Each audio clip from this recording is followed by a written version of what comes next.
Would probably give you the computer. Take care of it. Welcome back to 2218 Weekly Podcast. Attitude for Gratitude. Yes, I hear the baby. I love it. I'm so glad. We've got 4 people in the house tonight. Elena, and Emily, and young Alma, baby Alma. baby Alma's in the house, where we might get to hear baby Alma talking to us in baby tone. So, I'm trying to be all quiet as though I might wake the baby, but that has come and gone because I woke her the second I just opened the show. But again, everyone, welcome back to 2218's Attitude for Gratitude's weekly live podcast. First and foremost, anyone listening, you are loved and you are worth the fight, so don't give up on yourself. The Alamo Society of Minneapolis' vision is to be the premier Alamo clubhouse, serving the greater Twin Cities that offers support and strength to those who suffer from addiction and their families. Tonight's going to be a little bit of a different show. We're going to be talking about some stuff with the club. You guys all know where I stand when it comes to the topic of 2218. This is the place that is monumental in saving my life and hundreds of thousands before me, and it'll be here hopefully to help save other lives. The main thing I want to get across that you guys have all heard me say in the past is simply that when we're in studio, we want to keep our phones quiet. No, you didn't. Yes. So 2218 never closed their doors during COVID. I know, there's so much more than just that, but for me, that was like a big turning point in my recovery, and that was basically where I found a strong relationship with this club. I've been going to Ride for Recovery. I always go to the events because I always heard about this place from day one of my recovery. 80 years going strong, that's huge. It's the world's longest running Alamo club, and we want to keep it running, and we're going to be talking about some of that stuff tonight. I'm going to go with the social media director of 2218, but the liaison of our social media. I need to be in better communication with her too moving forward, because this is basically brought to you through some social media avenues, and I'm always quick to tell you guys how uneducated I am with that, and I have a resource like Emily that I never utilize, so that'll change here shortly. You have been on the show once before for very briefly. Yeah, it was during the Pride. Didn't you come up? Yes, it was Pride, and then year before last, Ride for Recovery. Yep. As well, I kind of helped out before I had to jump into one of my 6 different roles that day. Oh, she wears Minio hats. So what we're going to talk about is something called Give to the Max that I'm just totally going to have Emily explain to you guys. The last time when I tried to explain resting on your laurels, it took me 20 minutes and I never gave an answer. I don't want the same thing with Give to the Max, so I'll be having her kind of take that over. 2218, come on down, make this your club. I talk about this all the time. The memberships are lower than they've ever been in history, and we need to really rebound back from basically COVID. I think a lot of the community just didn't know that this place was open during COVID, and a lot of people, the memberships went down. I know we've had Dan J on here multiple times who was talking about it, and you can still come down here without being a member. I know a lot of people listen to the show who aren't in active recovery, but come on down here. We have events. You can come down here and volunteer some time. This place is solely ran by volunteers. There's really no one that gets paid to be down here, and this show, no one gets paid to do this show. We have people that are working at the front desk, that help clean up around here. That every aspect of this club, it's all ran on either membership dues or donations, and that's something I do need to step up on when posting links for that. Now that Elena's back in the house, I'm going to be passing the computer back to her so she can stay on top of all that stuff. I know I've been slacking on putting up the links because it has helped. The other thing is we network on this show. People can touch base with each other. We talk about certain subjects. If you got ideas for the show, if you got ideas for meetings, what have you, we use this platform for networking. So utilize that. I think what I'm going to do is I'm going to let Emily kind of introduce herself, tell you who she is here at the club, what she does here, and then we're going to talk a little bit about Give to the Max, and I'm going to go into some other details on some finances and things of that nature. Elena, before we do that, how have you been doing? I've been doing good. It's been a good week. Yeah. It's been a cold week, but it's been a good week. So, quick side note: Elena brought some stuff up, some personal stuff up last week about some family stuff, and people were there's a lot of messages. We had a lot of things, and I only talked to her once via text throughout the week, and I wanted to let you know once we got in there. I had two people reach out to ask about you, and just were telling you that your thoughts were with them, and hoping things are going well with you and your family and your kids. So I'm hoping things have been going a little better from the last time we spoke. And with that, your life is going well. Your snake's eating. Yep. She showed me a picture. A real quick side note is Elena. She got a snake like a year ago. A bull python, right? Yep. See, my memory's good.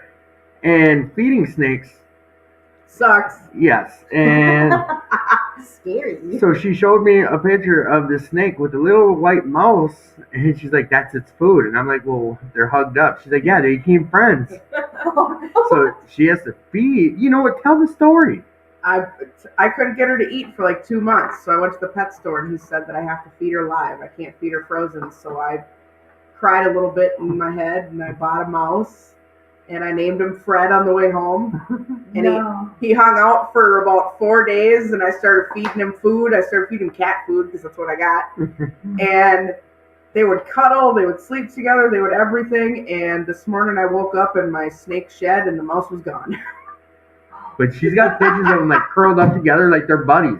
I was like, snake's gonna be a snake. Yep. Hey, if they get hungry enough, they're gonna eat. But she ate, so I'm really happy. But I did have a little funeral in my head for Fred too, because he was so cute. You ever watch a mouse clean themselves and wipe their face? It's what, like do they so do this cute. still? Yes, it's so cute. What was that little Milo or whatever? So I started calling them Tom and Jerry because it's like a love-hate relationship. Tom and Jerry. I love it. So we'll see what happens next time I give her a mouse. Hopefully she does it right away. I doubt it. So life's been good though. Yeah, it's got work life going is good. Life. It always has its ups and downs. Life is like an elevator in that way. I guess so. And sometimes we get stuck. So yeah. I love it. Who are you? You did kind of introduce yourself, but over here rocking the baby. Who are you? Oh, I am Emily. I'm Emily K. Now. Oh, you know what? And I promoted you as Emily M. And I'm sorry about that. You know what? Facebook will not let me change my name unless I give them a copy of the marriage certificate. Are you shitting me? That is stupid. So I'm like, I've been waiting for this Mendoza to drop off since my dad left us. I was like, I finally got married. And I can't get rid of that last name. I can't.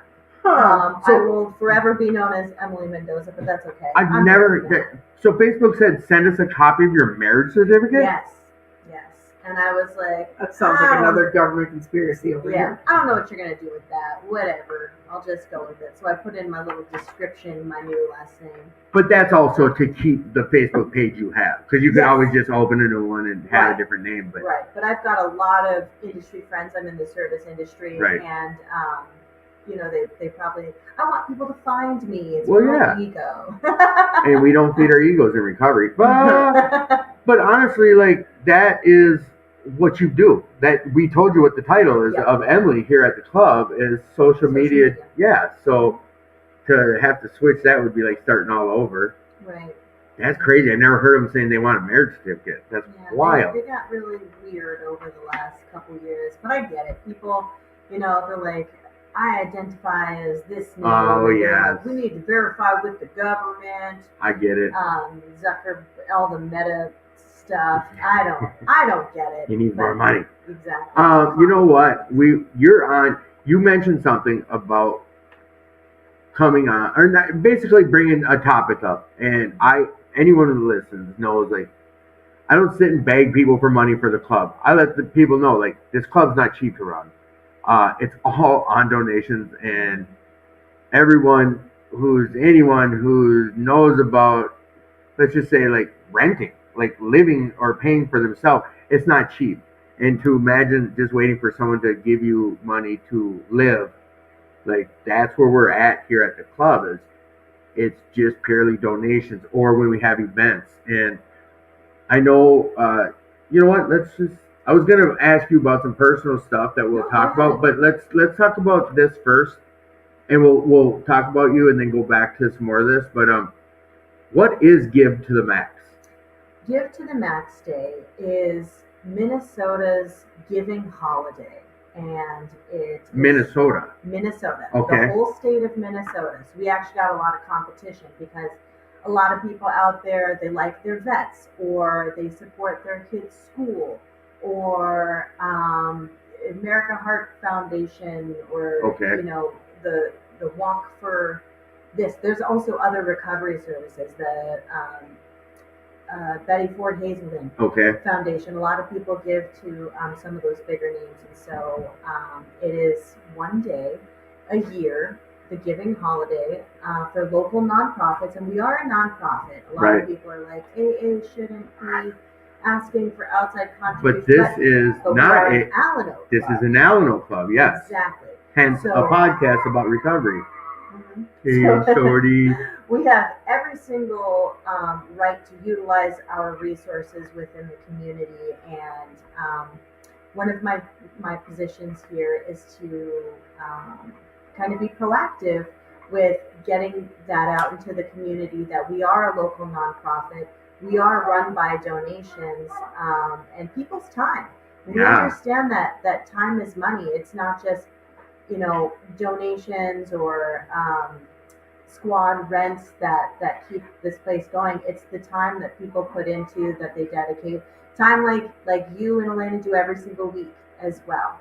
You don't get paid for this, but we all know time is money, and when you sacrifice your time, it's as good as writing a check. You know what, too, and on that same note, we've talked about.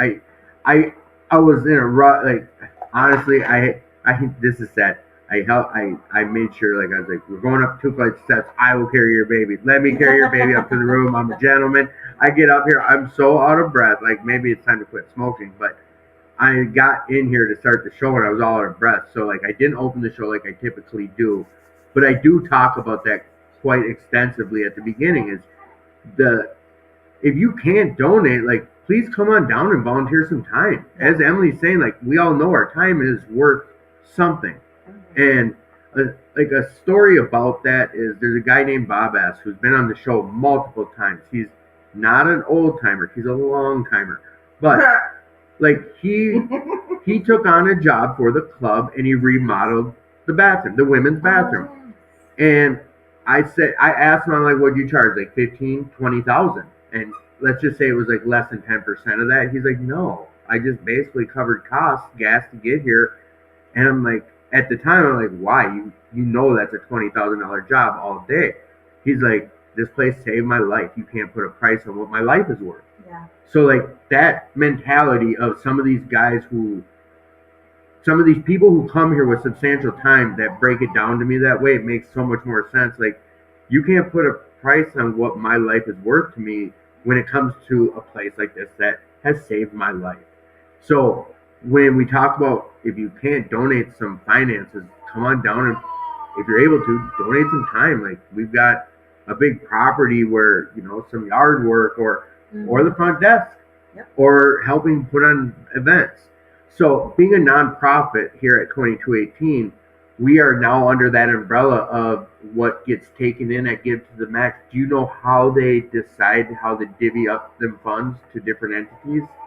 Oh, so it's all basically like a campaign drive. It's kind of each organization's responsibility to get their word out, raise their own funds. They don't keep any percentage. It's not like a GoFundMe. Okay.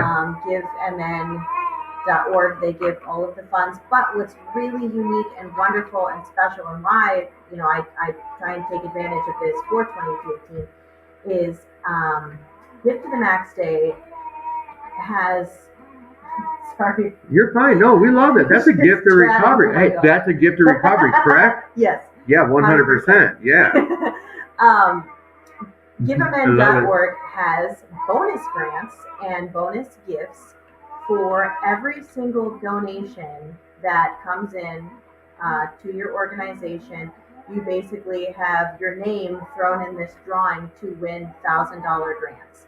And on Give to the Max Day, it's every 15 minutes, a different local nonprofit gets their name drawn and they win bonuses of $1,000.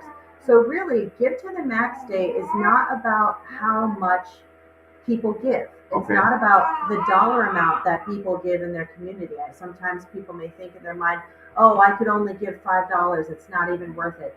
Give to the Max Day is about the willingness to give. Mm. The willingness to give is what makes those $5 gifts turn into $10,000 at the end of Give to Okay. the Max Day. Yeah, if everyone does that. The more the merrier, yes. Any gift makes us eligible for those bonus grants. So say, one person is like, maybe $10 isn't enough, but it's worth a pack of smokes to me and I'm willing to Right. sacrifice that for my recovery. That gift could be the one that makes us win the $1,000 golden ticket prize, or even the $10,000 golden ticket prize. And these small donations open up a door for large grants that turn into keeping the heat on in the winter, turn into meals coming out of the kitchen prepared by Jane, the Thanksgiving that's coming up that we never charge anyone for. It's always, yes. AC in the summer, the lights, the electricity right now, things like that. So really, even just $5 it goes so much further than anyone could ever imagine. And I think that's really powerful. And a lot of people, they don't really, read the fine print. They say, oh, there's 2218 posting another thing about give to this, and I've seen it, I've been seeing it, and we live in a world where people don't really want to spend money unless they get something in return. Yes, and I can be guilty of that at times. I was just talking to my mom about it. It's like, if I spend $1 out of my pocket, what am I getting in return? Now, I can now correlate that when I give to 2218, me personally, I can correlate that to my life. On the note of like keeping the doors open here, I've actually know that we're over $5,000 a month nut to keep this place open, between just the standard stuff of like gas each month is like over $1,300. Electricity is about $1,000, I think, and like sewer and water is $500. Insurance, that's over $1,000. Like, this is a big, huge place, and to keep these doors open, it's not cheap. When we talk about memberships being at around, lower than they've ever been in history here, and memberships, like, you're around $20 a month. Do the math. I mean, even if you have 100 people, you're still not making the monthly nut of what it takes to keep this place open. So these dances we have, which we've got one coming up in December. Finally, we're starting back up with the monthly dances. And like, all these things are huge for this place, but it's also good for this community.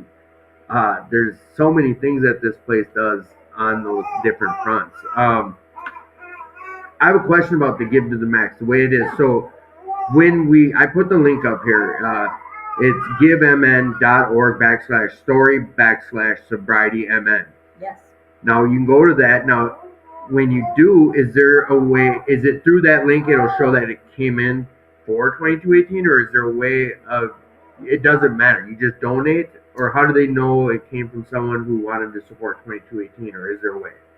So that's the official campaign page that we developed, and we do a brand new one every year. And so it knows, and it states we're registered. You have to register for this. Register for at Give to the Max. You guys had to, or just because you're a nonprofit? Yep. So we have an account with givemn.org, but for the Give to the Max Day itself, every local nonprofit that wants to participate has to register. Okay. So we registered, created a campaign page. Okay, yeah, you want to be heard. And so it says it's a fundraiser for Alano Society of Minneapolis. Shorty. Little panda. Look at it. That's our youngest podcast guest. Welcome to the show. Look at that little cutie. Shut the book. Oh, see, I make all babies smile. I'm like a monkey over here. Elena's gonna take care of some photos too. No, I gotta answer my work. Oh, Elena's on some work stuff. So, like, Yeah, so awesome.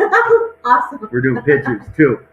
Look at This is so awesome. the page says that this is a fundraiser for Alano Society of Minneapolis, Okay. and then it has, it gives a brief story of the things that we need to take care of with the funds brought in.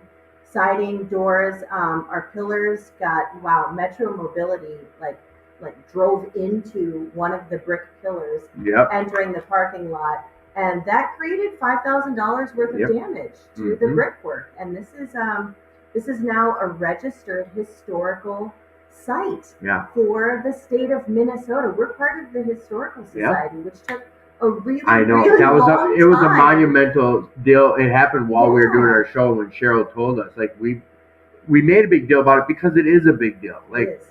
to be a historical site, and you know what? To go back, kind of rewind. You're talking about how when people are like, "Oh, 2218 with another money grab or with this or that."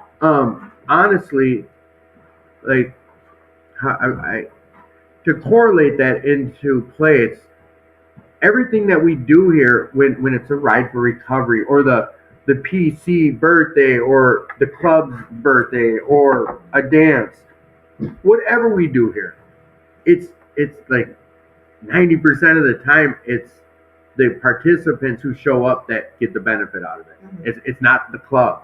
It's to get. I mean, there's a full circle here that we're hoping that we're showing what we do here, and it brings more bodies here.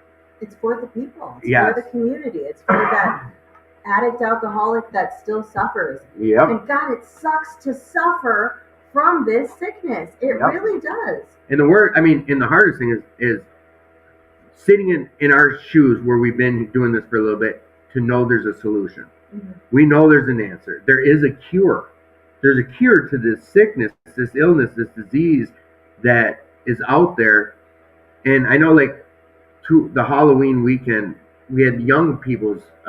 They rented out they had their Halloween party here, Mhm.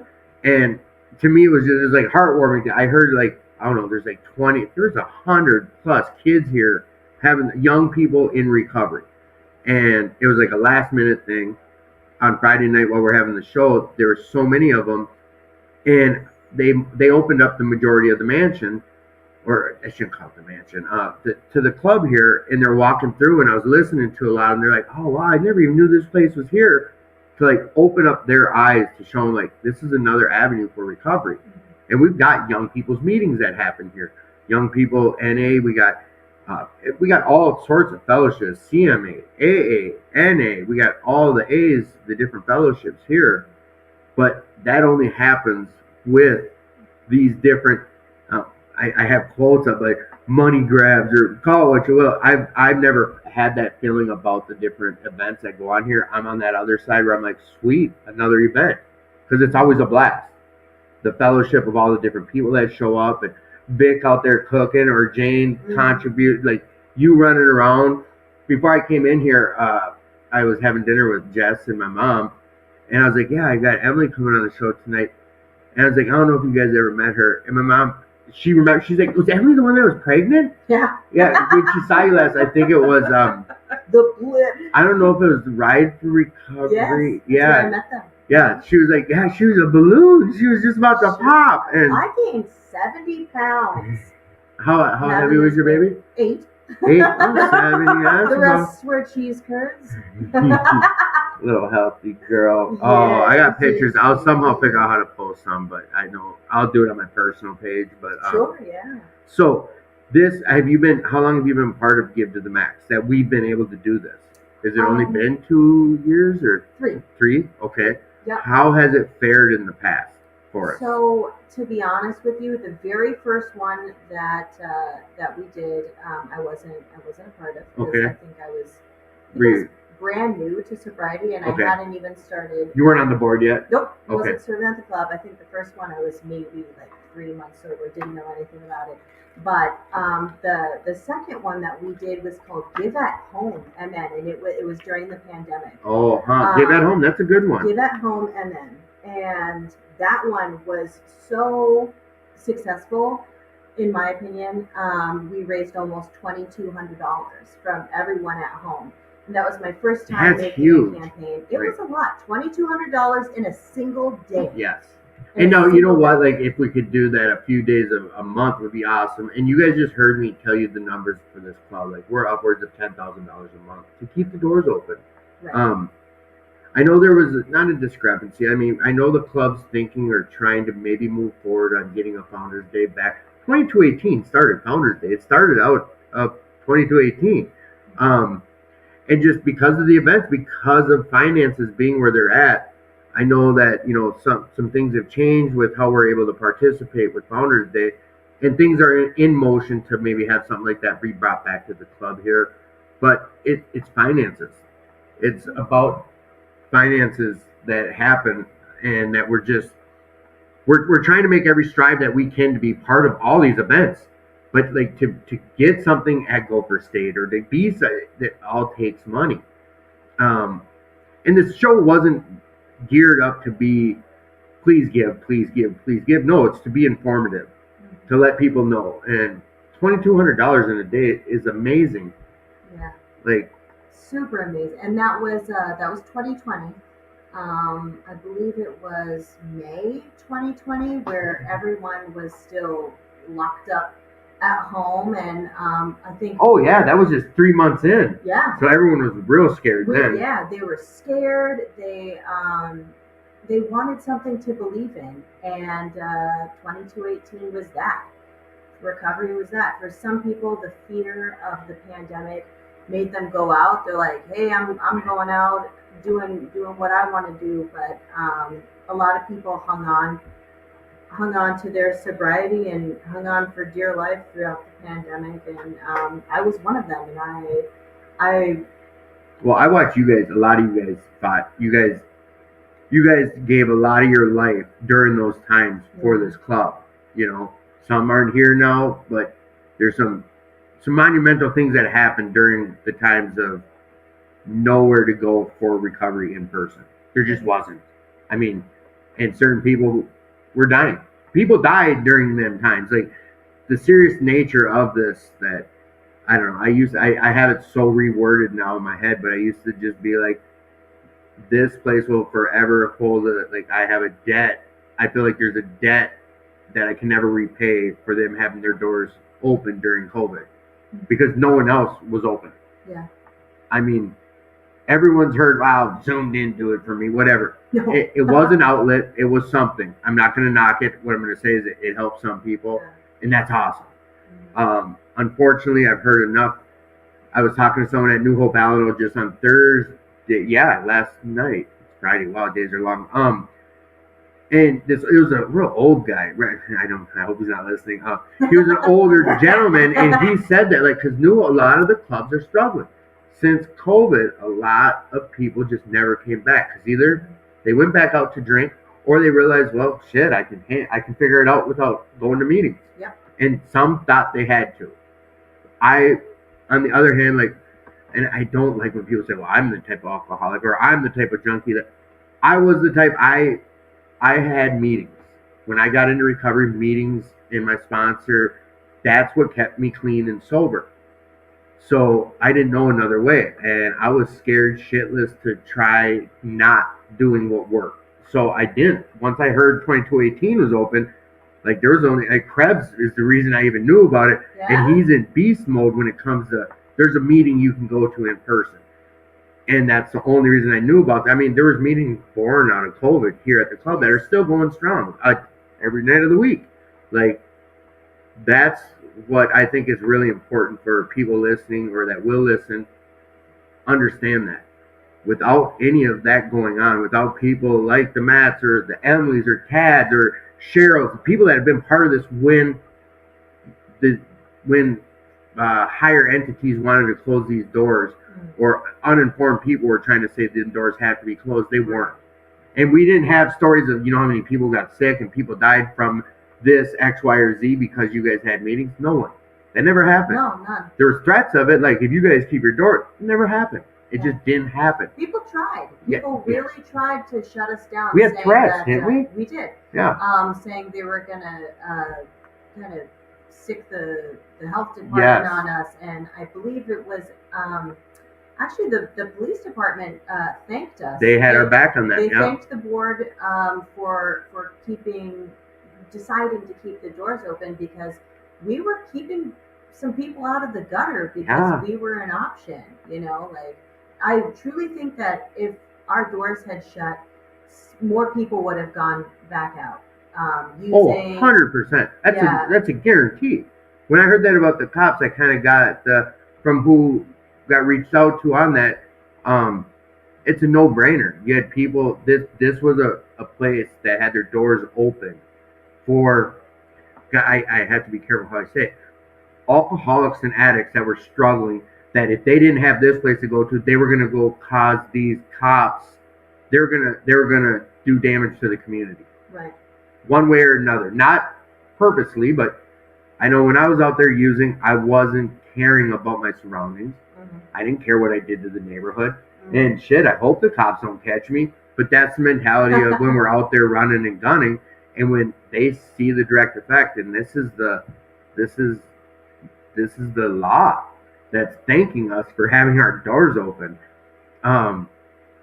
I think Give to the Max it's monumental for us to talk about it, like, and our dances that are coming, just any event that we have, like I That's stand, coming back. yes, Exciting. and just like the gratitude. I'm not sure we're calling Gratitude Cafe anymore. I don't know. It's Jane's awesome cooking on Friday nights, or, but yeah, that's another thing. Like all the clubs before COVID, I remember, like my New Hope, Alano, Fridley, Blaine, they all used to have a dinner night. $5, you can go get fed. I don't know any of them that do anymore. Do they? Blaine still does it once a month for their general meeting, Okay, and I don't know about Fridley. I don't want to. and they still do activities. They got Thanksgiving coming up and stuff Okay, like that. but like for the dinner thing, that aspect, like we slowed down a little bit. Jane, she went through some health stuff. She Yeah. couldn't do it like she was doing, but now we're back on strong. So that's another huge thing. So again, with Give to the Max, when is it only one day you can give, or could I Yeah. start giving now? We could start giving now. Okay. So right now, between November 1st and November 16th, is called early giving. So absolutely, give now if you can. Please give generously and give often. But again, the number doesn't matter. This is about the willingness to give. And willingness is such a big part of the program here. I mean, step 8, willingness is really kind of the only action in that step. Like, I made a list of people that you had harmed, but you became willing to make amends to them. Before we change our lives, before we have the courage to change our lives, we have the willingness to change our lives and impact those around us. So it's really not about the size of donation. You can dedicate the donation to someone. You can Yes. dedicate it to your sponsee, Right. your sponsor. You can dedicate it to your grandpa that died of Yeah, alcoholism, that never got better. That was my story. My grandpa died of alcoholism. And I don't really believe that I inherited this sickness. I believe that I learned it. Yeah, well, yeah, And the thing is, it takes a lot of hard work and it takes a lot of dedication and time, but things can be unlearned. yes, 100%. You know, like, I'm you looking can at break some I'm shit looking at two habits. miracles right here. Like you see this little cute baby over here bouncing on her leg, and Don't scare her. I'm not. The baby's intrigued by me. Every time she looks at me, She she is. starts smiling, and she's like, "Look at that monkey." Such a Have you looked in the mirror today? I know, like I said, the baby's like, "Look at that monkey." Yeah, he needs to shave, doesn't he? Yes, No, he I do does. not. Oh, No, she's I used do not. to daddy. Daddy's got a beard, right? Daddy's got Yeah. a lot of hair. Yeah. Cheryl was saying, like, the deputy chief of police recognized that their job would have been significantly harder without these doors open, and like there's just so many, and a lot of messages are pouring in about how this place helped save their life during COVID, and that's not what like the topic of this show was going to be about. It's just talking about 2218 tonight, and we're going to have a couple more shows in the future about this. But anytime, I go to bat for 2218. They gave me a platform to feed my ego. Come on, I'm out here with a podcast. I mean, it's huge. So I'm gonna also put the link up for the club. We are focusing on Give to the Max Day, but we're also gonna get the link up here so that you can just directly give through to 2218. I believe right now through the Facebook page you're listening to us on, you can just go back after the show, of course. You can go back right to, I think, can you give right through 2218's Facebook page?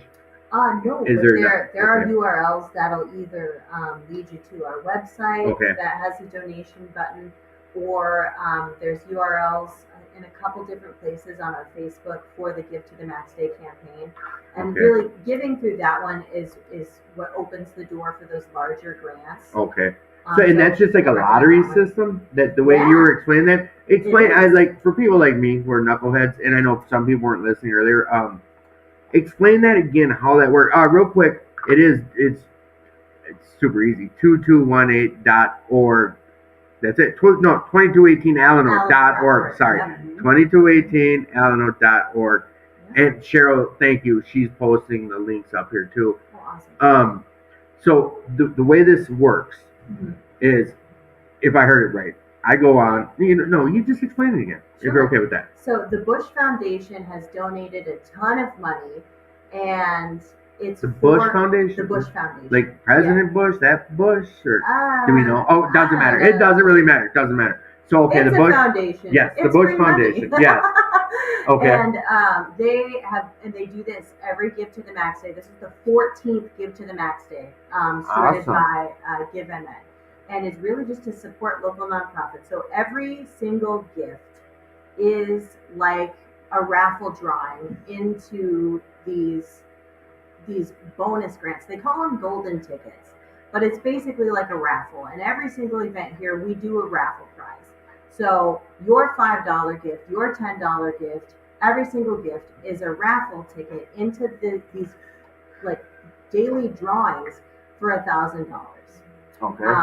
And then on Give to the Max Day, the biggest one is $10,000. One local nonprofit in the state of Minnesota gets $10,000, and shit, I want it to be us. I do. So is that for 24 hours that they're doing it? 24 Okay. hours. Yep. Every 15 minutes they draw another raffle ticket, and I wanted to say 2218. So we didn't get one though before. We've never gotten Okay, one. so that 2200 came from just pure donation. Yes. That's yes. huge. And that was over 2 years ago. Yeah.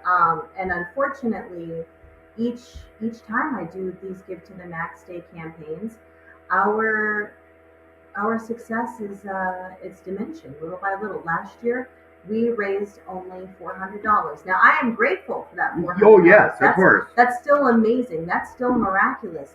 But to go from $2,200 to like $400, I understand that life is getting more expensive. I understand how much I make on the clock. Right. And it's tough when you have bills. It's tough when you have children and stuff. But we learn in this program that if we don't put our recovery first, everything we care about will come last eventually. Right. So we go back out there. So, And that goes for any family member of an alcoholic or an addict. Like you've seen the tornado that rips through your life when you're involved with someone you love who is in active use, alcohol, drugs, whatever. Do you know the day offhand? What is the day of Give to the Max? the 17th. The 17th. Shit, I wish I would have liked to have been on top of this sooner, because I'm hoping maybe this platform, people, please share about this.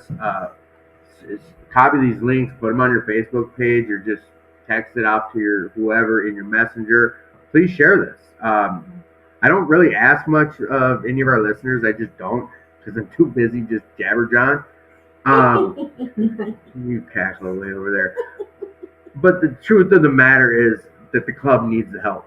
We need the help. I don't like coming straight out and saying that, but the truth is the truth. And this club needs the help right now. So if you are able to donate, if you know someone who is able to donate, please reach out to them. Explain how this club saves lives, how this club keeps communities safe, how this club is monumental in moving forward into the future with this stuff. So I'm not misinformed or giving out bad information. It had nothing to do with the Bush administration. The Bush Foundation was created in '53 by Archibald Granville Bush, an American businessman primarily involved with 3M, and his wife, Edith Bassler Bush. The organization awarded $40 million a year to a philanthropic organization primarily located in Minnesota and Upper Midwest. So this has been going on since '53. The revenue is $71 million. So this was something huge. There's a lot of strong recovery foundations and different avenues here in Minnesota. And I know I was talking to Bobby a few weeks ago, I think after Scott got his chip, but he was talking about the clubs really trying to work hard at getting some of these grants, and they're working on whatever grants or monies are out there for the club because we need it. In the past, maybe we weren't actively trying as hard because we did. Our memberships were higher. We had more bodies moving through here. And the fact of the matter, too, is we are surrounded by tons and tons of treatment centers. Yeah. Lots and lots of newcomers are coming here daily. And that's a beautiful thing. It is. But the other side of that is a lot of them are newcomers. A lot of them don't have money. They say recovery is free. Come on in. It's not. To come get some recovery, if you can't give $1 in the basket, you can't. Keep coming back because eventually you will be able to. When I first came in here, I didn't have money. I didn't. But they never turned me away. Mm-hmm. But they gave me my life back to a point of me being able to go get a job, start being responsible, and now I can give back. I will never be able to have any of these things without the recovery thing. Promises. It's a full circle. Promises, yeah. So, also, now, what other things are you involved in here at the club? I know you told us what your title was. What kind of does that entail, and what else do you do? So, I guess just a little bit of history here. I came to the club a few months after I joined the program because it was very close to where I lived. Mm-hmm. And the very first time I volunteered here was for the drag show. Oh, that was in 2019. And yes. Drag was such a huge part of my interests back then that I was like, wow, I can't believe that this recovery club happens to have something that I used to do so much partying around and drinking, going to gay clubs and wearing wigs and cavorting around and stuff. So you know what? A quick question, and not first to go down this rabbit hole. Yeah. But when we say drag shows, that just is it a bold statement to say, oh, that's cross dressing? No. Okay. But it's cross dressing and then some. There we go. Yeah. Okay. With a twist. Yeah. No, you know what? I have to ask some silly questions sometimes on here, whether I know the answer or not, because I want it to be explained. And I'm glad I'm not the one trying to explain it. Because I step on my toes all the time when I'm trying to say something about something I know nothing about. So the drag show, I remember I was here. Yeah, the drag show was awesome, but it wasn't just about people in drag. It also was kind of a performance show for other people, and it's an art. Drag is an art, and we had that, and I was so interested in. I couldn't give back then. I couldn't give monetarily, but I volunteered. I promoted that event. That's when I met Cheryl. And Cheryl saw something in me that after I had 6 months recovery and the pandemic started, her and Eric Mitchell reached out to me about helping the club with social media. And this became such a big thing because everything then was stay-at-home virtual. And prior to some of the work that I've done, we didn't have a huge online presence. I took over the website, which I now run with my husband. Yes, and it's growing. Let me be a side note of that is from 2018 till today, night and day. It's beautiful what the leaps and bounds that have been made on the technical side of things. I mean, and Eric was monumental in this podcast. Like, I didn't know how to plug a microphone in, let alone set something up. And so are you. Like, without the Facebook feed, without any of this, it's not me.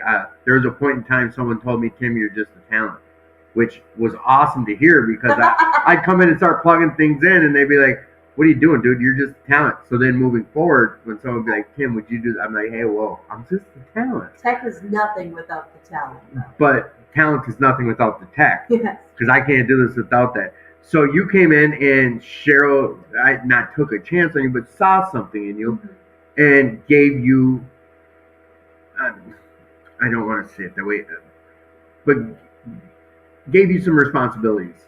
Yep. And gave you something to keep moving, to look forward to. Yeah. And Absolutely. like talked about that because I kind of just cut you off on some side notes. So you and your husband started growing this website, and then what else took place? Well, actually, I kind of started with creating memes for the club because I was like, oh, we live in this society where people don't watch the news, but they've all seen this one meme. So she asked me to help with social media, and I was like, social media is memes. That's it. So, and it was, it was reaching it was getting 350, 400 engagements online. And then I started the Instagram, and I was doing the website. But I was kind of shooting in the dark there because I'm just a millennial that uses social media. I'm not a web developer. I'm not a content creator. Really? Well, you weren't at the time. Now, Yeah. I guess now I am. And Peter, my husband, came to the ride. He came to the club for Ride for Recovery, hoping to meet other bike riders, other bikers, and make some sober friends. And he came to the Ride for Recovery thinking that he could help out with the website, and I just happened to be doing the website, and that's how we met. That is how you guys met? So we actually met volunteering, and we were wearing masks, and all we had to go off of was my jibber jabber and his eyes. Really? Yeah. I was gonna try to work a way to get to the story, but yes, I want to hear this. So we fell in love during the pandemic in service to 2218 through masks. Nice. And now we have a sober baby together. He's got 3 years and some change. I have 3 years and some change, and I wouldn't be sitting here today bouncing this baby on my knee without having changed into the person I am today. That includes 2218. That includes this program. That includes the grace of God, and that's, to me, the greatest love story that I've ever 100%. heard. I've only heard snippets over the years, but what other story is? I mean, that is a movie. You know, not seeing each other. You're only, if it wasn't for this club, none of that. That little miracle would be in your lap. Exactly. I see it that way. I mean, that's from outside looking in, hearing your story, and I think that's it's a miracle. It's emotional. I don't want to go down this. I don't want to get all goofy on you guys, but it is. It's a miracle of life. You got a baby in your lap, a happy, healthy little baby girl. She's so fun. Yeah, I mean, she's just gazing around the room. I took a few pictures. Look at that. I took some pictures, sent to my mom and girl. And they were like, "Oh, cute." So, but this is something. It's not just recovery you can get here at 2218. I'm not saying you come here and find a husband or a wife and a baby, but maybe. Here you go. Here's the story of it. But it's possible. I shared 2 weeks ago about me now going for, I was not sure what job to take. This 6-figure job or this 6-figure job, and it's I used to worry about how to get enough money for $40 for some dough. That was my biggest concern in life, and that was a big problem. And now my problems today, and that's because of places like this. Only because of places like this. Sure, we put the work in, but if there wasn't a place like this to come to figure out how to do that work, or to get a sponsor, or find out what service work really looks like, this is the gifts that we get, and it's awesome. It's awesome to be part of that. I mean, there's a reason that service is a pillar of the program. It unifies us, and it's a way of saying thank you with your life for this life. Yes. I used to be someone who was like, time is money, that's business, man. Like I didn't do shit We without didn't getting know. compensated. I Right. didn't. That I was wouldn't. yes. I was a metropolitan worker and I was trying to make all the money I could. I wanted to go on vacation. I wanted a nice purse. Things like that. I mean, and you can, you know what? And them are still You things feel we me? can She's do. got- Those are still part of life today, though. Like, it's still things you can do. You can still want those things, but that's not the only focus in your life today. Well, Right. definitely not now. No, not anymore. But it was that, self-seeking, self-centered, Yes. selfishness. Like, places like this are the reason I don't have that in my life, or that's not part of my story anymore. And like hearing you talk about it, it doesn't sound like it is part of yours either. You guys, married. You guys married? Mm-hmm. Yes, married with a little baby, Mm-hmm. and like you guys' recovery still going strong. Still strong, and I feel like it's because I have invested myself here at the club, here on the board. It's something that I found a way to keep a part of my life even when I got busy. I mean, you saw me. I was running around here. I was 8 months pregnant, arrived for recovery, and I was able to do that because I made the time, but because God really wanted me to do that. I think. There you go. I don't think that we can do things without our higher powers like helping us along the way or creating a way. And so I was meant to do this. I was meant to serve on this board and help out with the fundraisers and be on this podcast. Because how funny it was that like I reached out to you to just kind of give a sound bite for this, and you're like, I actually need a guest. And what you don't know is I never have Friday nights off. I never do. Right. I'm a restaurant manager downtown Minneapolis. Friday nights are big money nights for us. They're busy. I'm a service manager. But because of Peter's schedule, he had to work tonight, so I had to work this morning. So I just happened to have Friday night off to say yes to being your guest on this show tonight. That's awesome. Do you mind I'm putting your picture out there with your baby? Not at all, yeah. I should have asked that before I started doing it. It's so pretty. Alma. Little Alma. Alma. Yeah, this is 2218, the Alamo Society. So you know what? I'm gonna go into some questions that we always ask our guests. Like, and the reason it made me think about it is what you just brought up. Do you have a higher power? I sure do. Okay. I had a Christian upbringing. I was born Catholic, but I had a Christian upbringing after my dad left us, and Jesus Christ is my higher power, and the Holy Trinity. And I'm not really shy about that. When I do my sponsor work, I don't say this needs to be your higher power, but I do say if you think that you're going to do this without a higher power, then I don't know if I'm going to be a good fit for you, because I'm going to pound that into your head. Like, absolutely go to your meetings. Absolutely. We read this. It's in here. With me. Yes, read the book. Yeah. But if you don't make that daily conscious contact with a higher power, you're not going to get it, and we're not going to have a successful relationship. Mm-hmm. And I do have a successful relationship with the sponsor, or with the sponsee. And I actually just gave her 2-year chip on Tuesday. So very miracle. Proud of Carissa on her 2 years. She's one of the young people in recovery, and I feel like as a 22-year-old, she is definitely like a light for other young people around her. She went into recovery before 21. So she doesn't know what that's like to get your ID and go to the bar and say, I want this, or go to the club or whatever. She committed to surpassing that, giving that up, and I'm so proud of her. Yeah, that's miracle stuff. And we talk about this a lot, is in return what you're doing with her, like, you didn't drink over it. Being a sponsor. We've talked about that quite a bit. I also, how do I ask it? You had a higher power prior to recovery, or did you re-find your higher power in recovery? I would say that I refound that relationship because the faith that I had in God was in vain. I was one of those people that knew God, loved God, but I said things on my terms.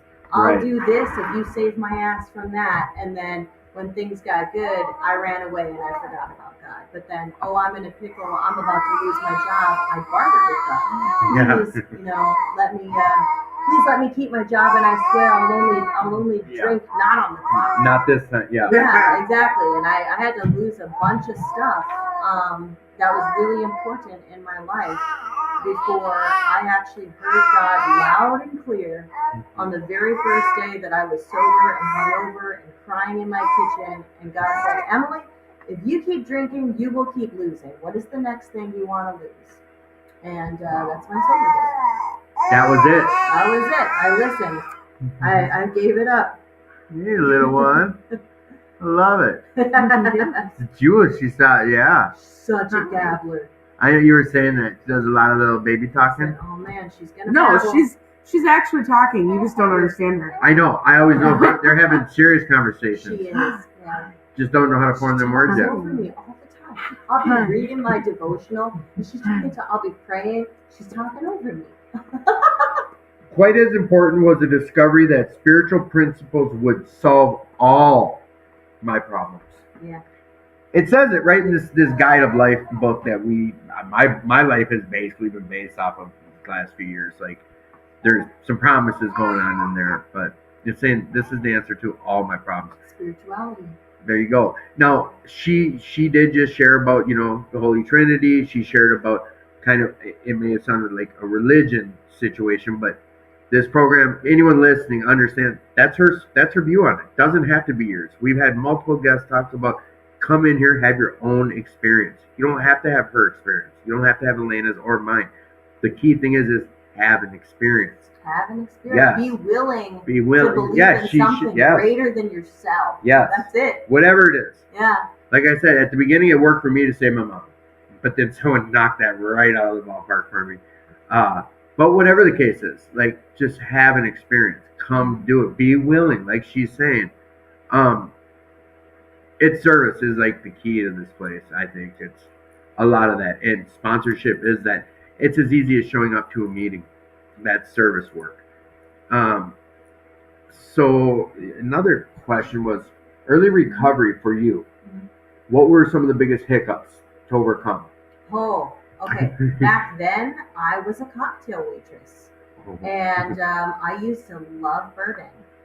That was my drug of choice was bourbon neat, and I could. What does I that could- mean? Just straight up? Just straight up. Woo. No water, no nothing. If someone tried to put an ice cube in there to water it down, You're like, what do you I'd say, I already recommend? showered today. Get that water away from me. It was bourbon, and as a cocktail waitress, in 3 months in, still white knuckling it. There was a really busy, crazy night where I spilled a whole tray of drinks on me, and I reeked like alcohol. Ooh. And I almost lost my shit. And I started crying during the shift, and I said, after I get out of here, I'm taking my ass to the liquor store. Fuck it.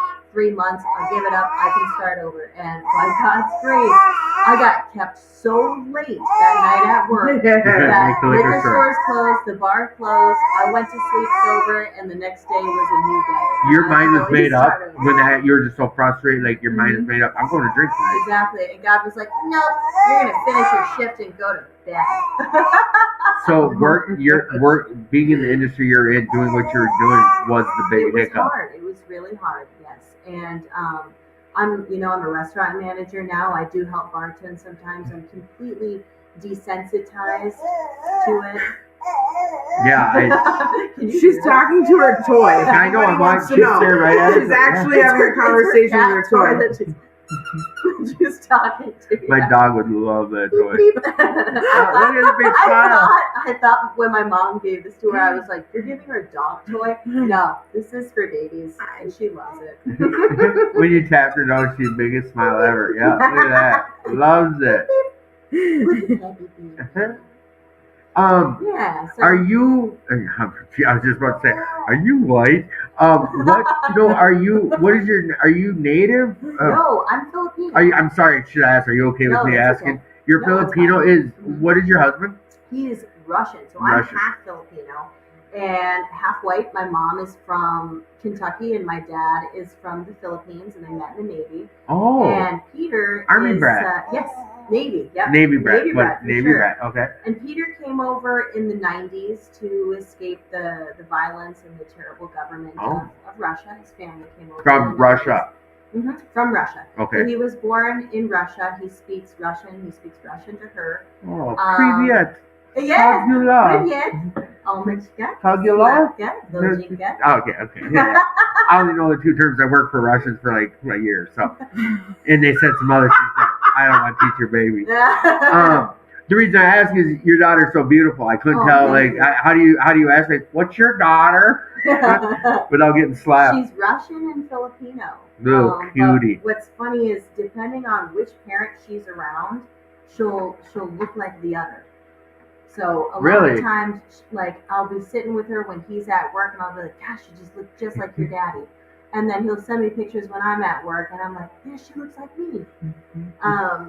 So, and other people have said that she's like a perfect blend of both of us. But she's got my eyes and my nose, his big old forehead. Like I only I see on Facebook, like whatever, like pictures here and there. What's it like being a mom? What's it like being a mom in recovery? Like, where does recovery play into it, or has other people in recovery helped you be a mom, or like talk to us about being a mom in recovery, a first time mom, right? First time mom. Okay. Yep. Well, the whole conscious contact with God that's number one, and I have some devotionals, and one of them is just completely like recovery devotional, and it reminds me that I have to put that first. I can't get into this mindset like, oh, I got this. I'm far enough away from it. I'm over 3 years and I still have drinking dreams. I had one the other night where like I crossed this swinging bridge to get to a party and did a bunch of shots because I was like, that swinging bridge was dangerous. Let's make it work.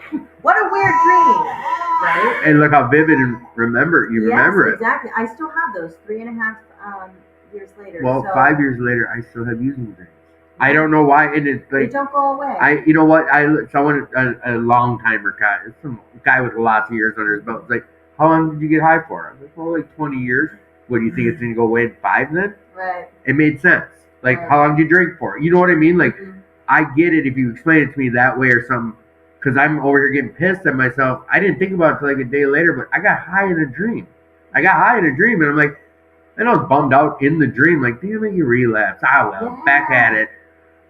But lots of those. How long did I sit and get high for? I can't expect to, for, let's just say 10 years, I'm not going to be scratching my head saying, why did I have these type of dreams or whatever in 5 years? I'm just not going to know.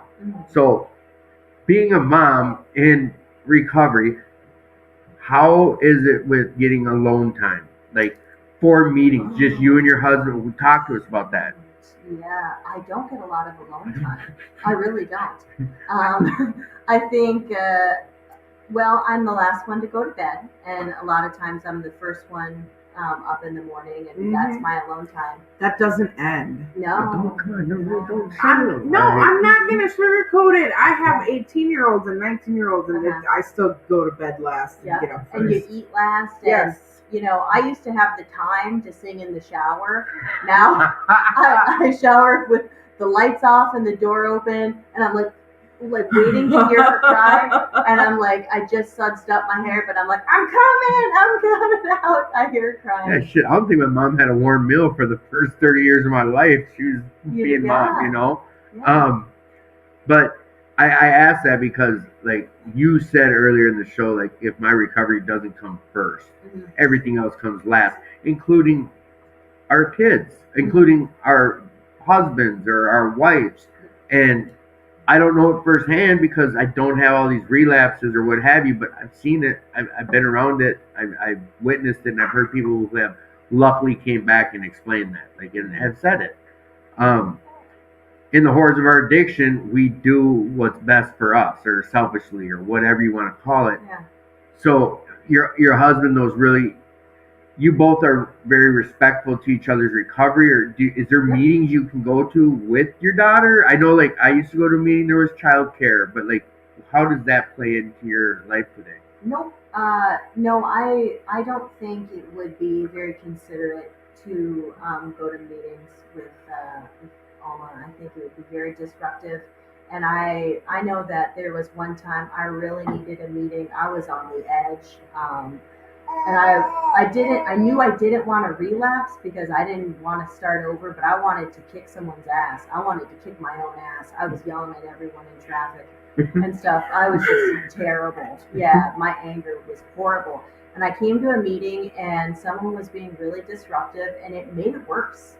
Really? Yeah, because I really needed that meeting, and my selfishness and my tunnel vision around my feelings and shit, like, it was just too intense. I needed that meeting, and someone was messing it up for me. And I don't want to do that to someone because, well, I want to go to this meeting. I'll be honest, I'm not struggling. I'm not Right. struggling. Every single day, I read my devotionals. I read them to her, and I pray. And sometimes Peter and I, we do it together. We read our devotionals, the recovery devotional of the day, and we talk about it and we pray together. And sometimes that's our meeting. I serve on the board here. I meet with my sponsee. Gone to her home group because my home group here was Jitters, and they're moving. They're leaving the club, and Really? yeah, Jitters, Beyond Jitters is leaving the club. The noon meeting. The huge Yeah, noon that's meeting been for here a for- lot of newcomers. I think over 20 years. Yeah. They're leaving. I don't know what to do about that, and that it feels like a breakup. Kind of my home group Yeah. is Yeah. leaving, and I don't want to go with it. Wherever they go, I don't want to go. Were I you want part it to be of? here. Were you able to be there when the decision was made, or I you was weren't able not. to be? No, I wasn't because it's during times when I work. Sweetheart. No, I get it. I get it. Yeah, I wasn't able to be there. And during the pandemic, I led meetings for Jitters for 8 months. And it was such a big deal to me. They sponsored the first Pride event, Yep. which I was a co-host of, me and Cassie. Yeah. And I built so many relationships through Jitters. And I know who Cassidy is. yeah. Is that a definite that they are moving? Yeah. It is. But I mean, honestly, like from a board perspective, they've not given us a notice. Hey. Because I'm not sure. I know, like, unfortunately, I didn't read the lease when we signed the one for Phoenix. But, I mean, You gotta give us 30 days. yeah, I mean, being It's like, responsible. It's just being, an apartment renter. yeah, I didn't know that. That's unfortunate, too, because that's the meeting, like, that was the go-to guaranteed meeting that would be there every day. Yep. So hopefully we can get another meeting in there at noon. You know what? If someone wanted to start their own noon meeting, there would be a discount on rent for Yep. the first Six? either 3 or 6 months. Yeah, it was something, something but like that. But they'll oh work with boy. you. Yeah. Yeah, it's never been a better time to start a meeting. If you've got people, if say your meeting's at a church or a school right now, and you're like, well, churches and schools shut down during the pandemic, Right. and 2218 is never shut down. We're Yeah. a sure thing. Yes. We're a good place Yeah. to bring your meeting to right now. It's 100%. And here's the other thing: is there's already here's a way of wording this: is people know there's going to be a noon meeting here at 2218. There's gotta be. And the other part of that is early recovery for me. I didn't know the name of what was here. I just knew there'd be something at noon. Mhm. I didn't care what the name was. So whether it's BJ going on there or not, I'm just saying, I don't care what the name is as long as there's a meeting. So basically what I'm saying is you come to get this room and you guys take on a room, people are going to show up. Here at 2218, if you have a meeting, people are going to show up. Yep, exactly. Especially that noon meeting. Because we're in the cities, you can come catch a noon meeting on lunch it's if you open that room to a meeting, someone wants to come open a meeting here, come do it. The tenants will show up, especially a new meeting, just because it's been so monumental for 20 years, and it's not the name, it's the place. In my mind, whatever. I go on a goofy tangent there, because the way I see it is now I tell people, guarantee, I never tell them the name of a meeting. I say, yeah, if you need an NA meeting, you can go to 2218, 6:30, any day of the week, there's an NA meeting. You need an AA meeting, guaranteed, every day at noon, there'll be one at 2218. I don't say Beyond Jitters. I don't say Phoenix. I don't say any of the names. I just say, yeah, get over there at this time. And that's a huge thing to be able to not sell someone, but anyone looking to open a meeting and you're like, well, shit, our attendance ain't that high. You open it here, your attendance will grow. It will grow. That's a guarantee. I didn't know that. That's bad news. It's unfortunate. Yeah. I don't know if it's public, if it's not. It is now. But they had been talking about it for a while. I was praying it wouldn't happen because a lot of people that are like really like integral parts of service work here at the club came to that meeting first. I know. They started. I mean, honestly, I'm kind of one of them. Like I said, I've shared many times. I was a heroin junkie. AA is where I found my recovery for a long time. And my noon meeting was Jitters. The first 6 months of recovery, I didn't have to be in work or anything. I wanted to do meetings. Jitters is where I went, that noon meeting. Just a side note is, and beyond just that room, is there's multiple rooms at this club not being occupied. So you know anyone who's looking to start a meeting or transplant a meeting or move a meeting, come to 2218, check it out. The prices are very reasonable, and as Cheryl was saying, it is 6 months. They'll work with us. They'll work with anyone opening a meeting. Now is the time to do it because you can get such a great deal to come here. A transfer meeting will be offered, a rent deal for 3 months. Read the comments Cheryl put up, but this is a great place to come have meetings, start a meeting. You're talking about a place that's got world history. Oh, the world's longest running Alano. You're walking into a mansion that's got such great, rich history. Beautiful too. Yeah, this place is. I was looking at this. The picture we use here, it has the old driveway on the side that's curved. It's just the history here. And I know at one point we had some people here that were talking about trying to do some type of an archive thing, but there's tons of information about this club. All you need to do is go check out the crying room or like the living room and check it out. Come on down here and just check it out. Like recovery or not, come check this club out. Yeah. I like to say history was made here, recovery lives here. That's what I like to say. Hey. She agrees. Yeah, hey, she's our cheerleader. Emily. Yes. My girlfriend took her shirt off when I was winning an argument. It was a booby trap. My wife thinks that I'm sexy. Every time I walk by, she says, "What an ass." My girl does say that I'm the cheapest guy in the world.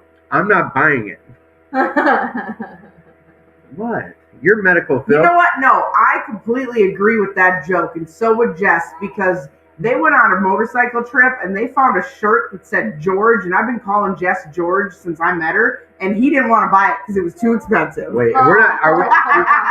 You know what? Ask George how much he spent on that trip. I would have bought that shirt because I call her George all the time. It was, but it was a tank top, and it wanted like $40. It was one of these weird bougie stores. Whatever. Well, that's what you get when you're on vacation. Well, that's true. Yeah.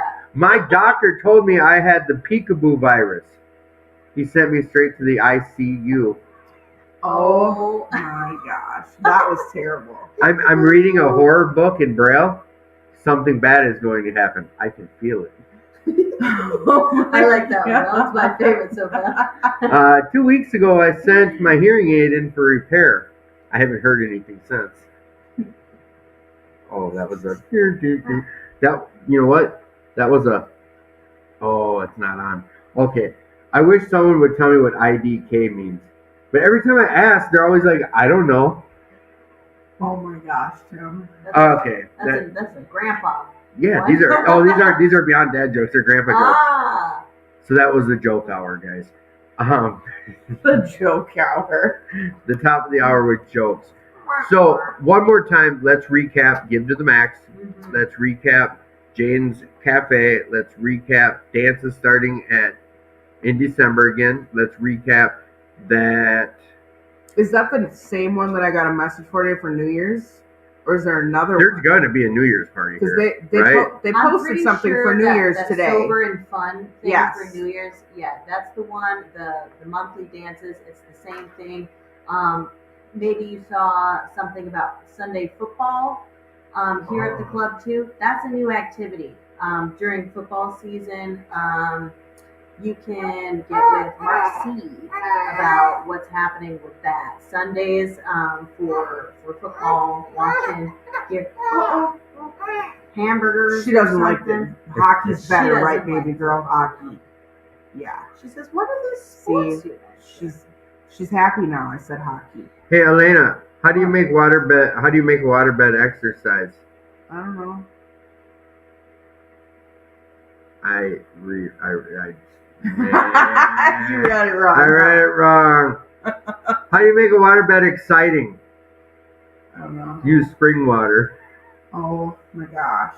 So, all right, I don't really get that one. me neither. I think I'm still rereading it wrong. I shouldn't try to do jokes off the cuff. I should proofread them 9 times. We're just gonna ignore Tim now. No, we're not. We're gonna get back to Give to the Max. Let's recap Give to Let's the Max recap. again. Give Yes. to the Max Day. It's November 17th. It's about the willingness to give back to your community, not the dollar amount. Every single donation is a raffle ticket into the big pots of bonus grants for $1,000 every 15 minutes or $10,000 at the end of the day. That's November 17th. Early giving is open now. We've received a couple of donations already. Quick question: yeah. Is there a minimum on donation? I believe it's 5. only Okay, because so of if I wanted to processing give fees. $100, your suggestion is, Tim, if you have the time, give 20 times at $5 a piece because that's 20 tickets, right? Or Yes, no? but every single donation is going to come with like a $3 processing fee. Okay, so give 16 times at $5. But Yes. but that's what we're saying. I didn't hear that aspect before, so I want to make this clear. If you're looking to give like $50, turn it into 4 donations, please. Mhm. Every donation, like she said, it's not the dollar amount that counts; it's the donation amount that counts, or the donation times. So $10 could turn Yes. into $10,000 just Yes. by giving and making us eligible for those bonus grants. I will. You said the 17th is when they're doing it. So next week I've got a young couple that are going to be on the show, and I will take time to really highlight that because it's getting closer. Mhm. And I already looked, and a few people have already donated. So yeah, you can. Oh, start that's donating. amazing. Thank Yeah. you very much. I really appreciate to the people listening Yeah. that they felt there was a calling to them and they took the action right now, because honestly, that's what this program is about. It's about listening to when we're called to do something and sometimes making those sacrifices, and a lot of times we don't know the impact that our actions are having, whether it's good or it's bad. We don't know who we're reaching, even with some of the things that we say when we speak up in meetings and we have the courage to raise our hand. You never know who's watching, and you never know what kind of rewards are going to come from your willingness to just show up for people around you.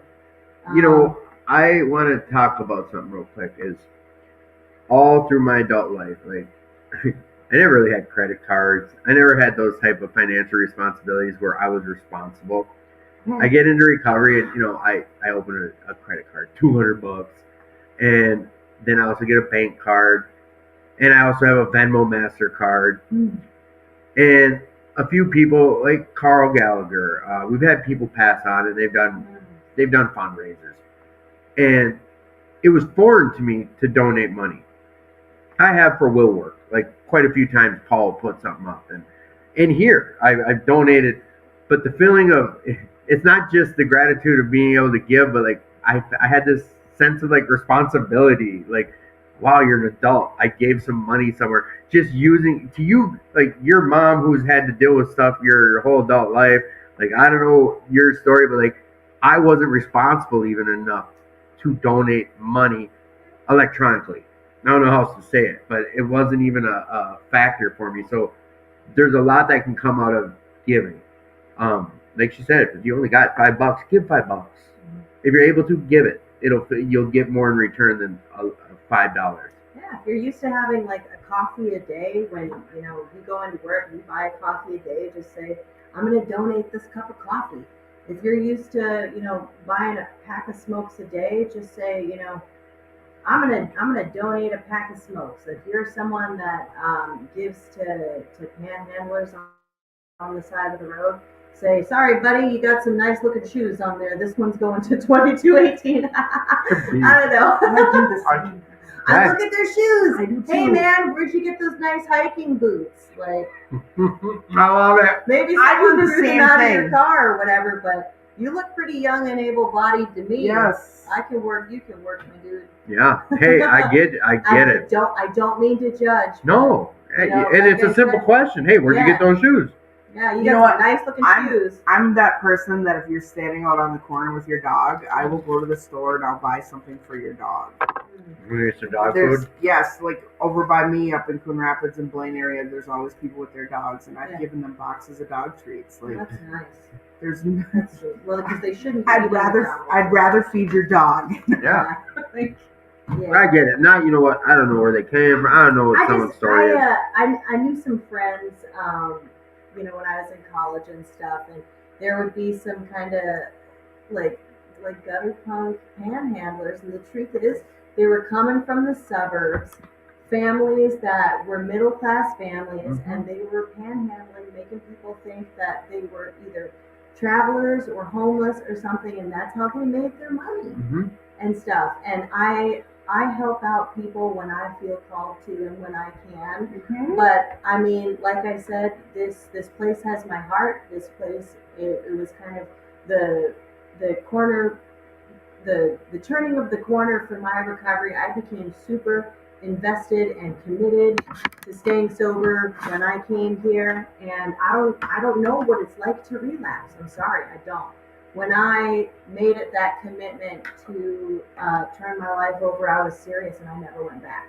So I don't know what that's like. My heart goes out to all of the people who go back out and they find it out the hard way, and that's why I do this. That's why I keep showing up to this club.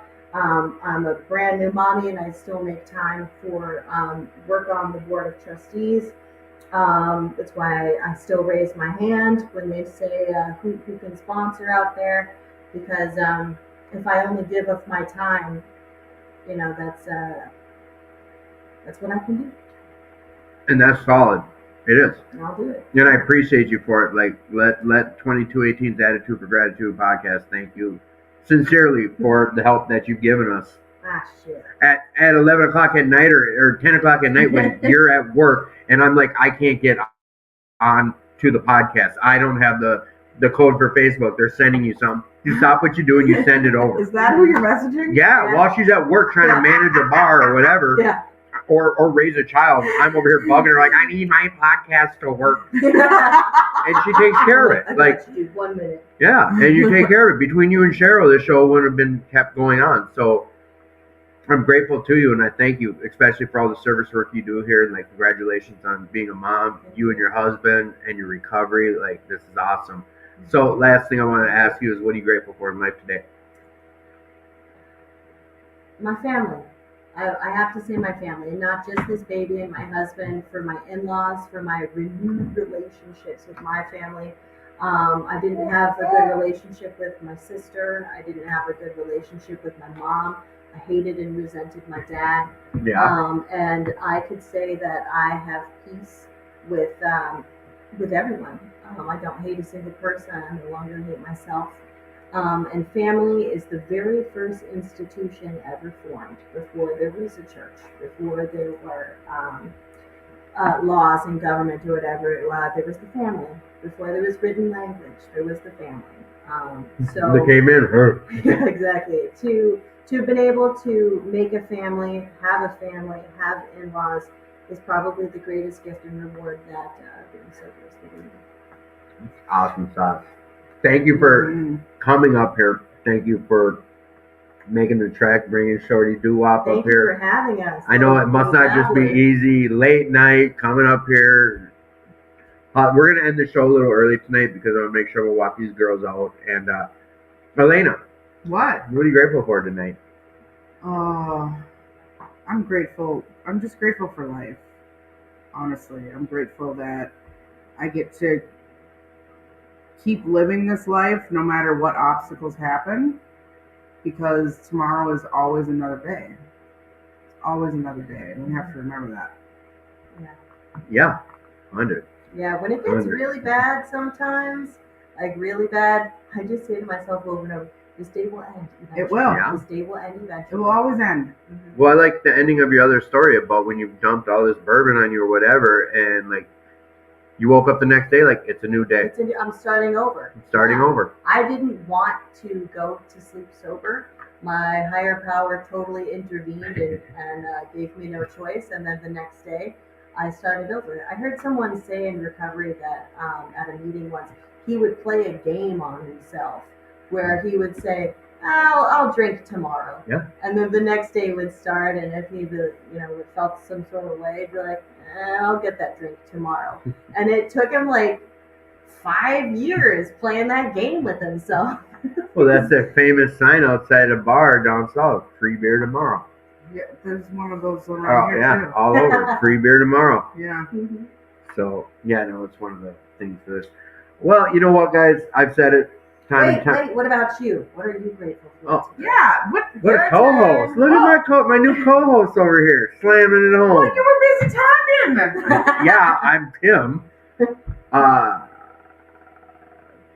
Life, life. I'm grateful. I'm here. I'm grateful. I'm here. We've all known people that aren't here that wish they were here, and I am just truly grateful I'm here. It could be not that way. So I'm grateful for that. Nothing like you're bringing it to a dark spot. Yeah. You know what? I totally got a baby fix tonight. I'm so happy. I this know. baby came. I know. I took like 30 pictures. Thank It's you for like, having us. of course. I'm so happy. No, And it she's was- been like smiling at all of us the whole I time. know. She's smiling at me right It's now. like our pleasure. What are you She's such a doing? Smiler. And she's waiting for her bedtime baba too. She is. She's been So- sucking on her thumb and Yeah. trying to eat mom's buttons. And yeah. But she's And I'm like, adorable. please, because I brought the bottle just in case, but I was like, please don't get to that point. No, She now you gotta doesn't wait cry to get very home. often, but when she cries, she works herself up. She's very dramatic. Really? She's definitely my child. So listen, you're worth fighting for. If you're struggling, please reach out. Mental health is real. Please see a doctor if that's the case. Please network. Use this platform. Find other meetings. Get up down here at 2218. Volunteer if you can. Just fight for yourself. You're worth it. You're loved. I love you. If no one told you that today, like check it out. I love you. And you're worth the fight. So don't give up on yourself. And like I've said before, the struggle is real, but you're worth it. So reach out if you are struggling. And next week we've got young Kyle and young Kenzie, little lovebirds, coming onto the show. Cool. They got some decent recovery out of their belt, and they're very very involved in recovery. So check it out. Same bat time, same bat place. Love yas. Goodbye. Peace. Good show, girls. Such a dork. Good